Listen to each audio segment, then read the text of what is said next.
प्रियंका कक्कड़ जी, ये बात तो सच है ना कि इंडिया गठबंधन का जो आम आदमी पार्टी हिस्सा है, अब विधानसभा के चुनाव में अलग अलग लड़कर वही लोग आपकी पोल खोलने के लिए सामने आ रहे हैं। बीजेपी से ज्यादा आक्रामक तो यहां पर कांग्रेस पार्टी दिखाई दे रही है आम आदमी पार्टी पर।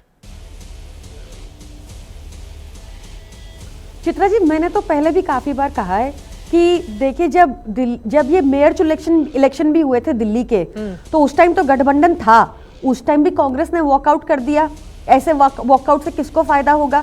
जब दिल्ली में लोकसभा चुनाव हुए तो अरविंद केजरीवाल जी ने हर कैंडिडेट के लिए प्रचार किया, चाहे वो कांग्रेस का हो चाहे आम आदमी पार्टी का हो। पर इसके विपरीत आपको नहीं दिखा होगा कि कांग्रेस ने इंडिया अलायंस के कैंडिडेट्स के लिए दिल्ली में प्रचार किया हो, या फिर महाराष्ट्र में भी प्रचार किया हो, या फिर झारखंड में भी प्रचार किया हो। तो मैंने तो बहुत स्पष्ट तरीके से कहा है। अब मैं ये कह रही हूँ कि एक बात और उदित राज जी की मैं जवाब देना भूल गई, अगर वो ये शो देख रहे होंगे।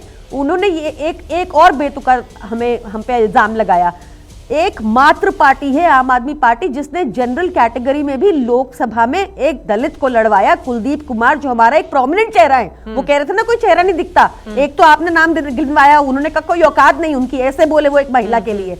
कुलदीप कुमार जो हमारे आते भी हैं, आपके शो पे भी आते हैं, और एक रिजर्व सीट और एक जनरल सीट से उनको लड़वाया।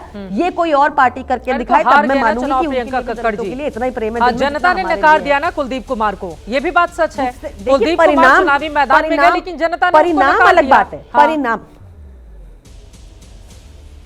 मैं आपको इस बात का जस्टिफिकेशन दे रही हूँ क्योंकि वो कह रहे थे कि हम दलितों को हमने बिल्कुल कभी कोई वेटेज नहीं दिया। मैं उस बात का दे रही हूँ। राजेंद्र पाल गौतम का उदाहरण दे रहे हैं। हमारे कैंडिडेट्स का रिजल्ट आपको पता है कि उनके साथ आम आदमी पार्टी ने किस तरह का व्यवहार किया। देखिए, राजेंद्र पाल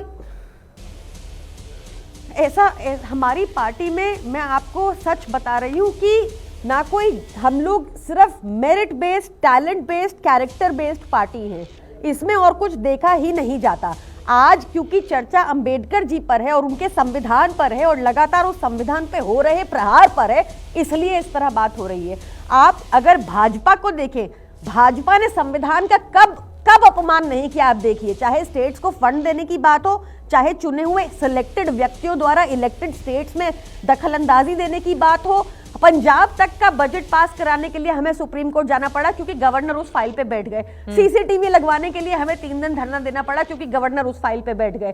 ये बार बार अड़चने जो भाजपा ने पैदा की है, जिसको हमने बखूबी ओवरकम किया, वो भी संविधान का हनन था। जो वोट चोरी अनिल मासी से करवाई, वो भी वोट चोरी का हनन था। जो दिल्ली में अब वोटर डिलीशन का ये षड्यंत्र रच रहे हैं, वो भी संविधान का हनन है। जो ये बांग्लादेशियों का और रोहिंग्या का इक्वेट कर रहे पूर्वांचली भाई बहनों से, वो भी संविधान का हनन है। एक छोटा सा जवाब और आपसे चाहूंगी, इसके बाद में जाऊंगी आरपी सिंह जी के पास।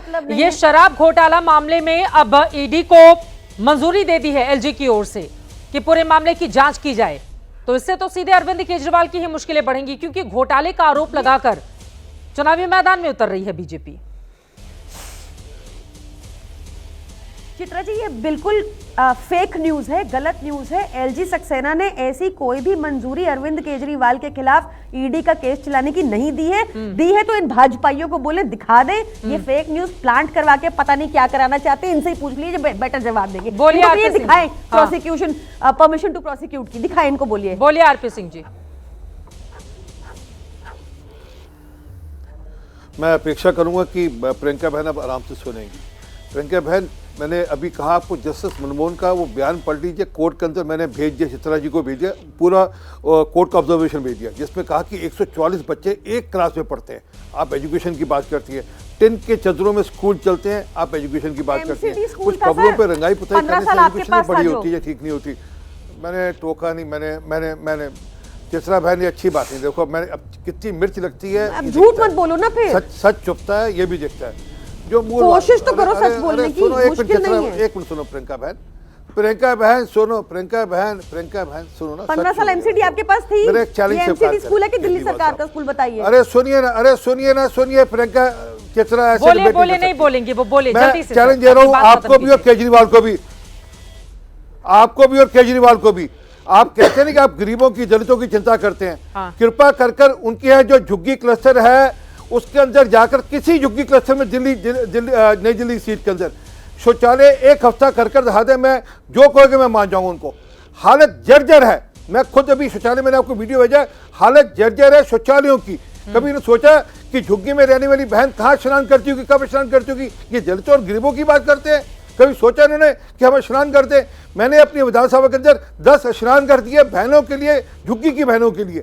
कभी ने सोचा कि गरीब आदमी का बच्चा, उसका बर्थडे कब और कैसे मनाया जा सकता होगा? हमने दिए। अब जाकर चेक करो बिहारी कॉलोनी के अंदर। अरे रुको ना, अरे रुको प्रियंका, रुको, चुपता है प्रियंका रुको। बताओ जो आपके जानकारी के लिए बिहारी कॉलोनी के अंदर मैंने अपनी विधानसभा के अंदर मैंने समुदाय भवन दिया। ये दे सकते हैं, ये करते नहीं, क्योंकि इनके मन में गरीबों के लिए, दलितों के लिए कोई विषय है ही नहीं। मैं आपको गिना रहा हूँ ना, आपका काम, आपको एक एक करके गिना रहा हूँ, और आपके से उत्तर नहीं है इन कामों के। और मेरा एक चैलेंज और स्वीकार करें, केजरीवाल साहब को बोलो, केजरीवाल साहब को बोलो कि एक हफ्ते के लिए किसी एक झुग्गी क्लस्टर का पानी पीकर दिखा दे, पानी पीकर दिखा देना, पानी पीकर इलाज मैं कराऊंगा प्राइवेट अस्पताल में फ्री। ठीक है सर, मुद्दे बहुत सारे हैं, लेकिन वक्त हमें इतने की इजाजत देता है। आप तमाम मेहमानों का बहुत धन्यवाद हमारे साथ चर्चा का हिस्सा बनने के लिए। अंबेडकर के नाम दिल्ली में संग्राम की ये जो स्थिति बनी हुई है, इसमें कौन मारेगा बाजी, देखना दिलचस्प होगा। लेकिन यहाँ पर तू डाल डाल मैं पात पात, इसी तर्ज पर दिल्ली की पॉलिटिक्स आगे बढ़ रही है।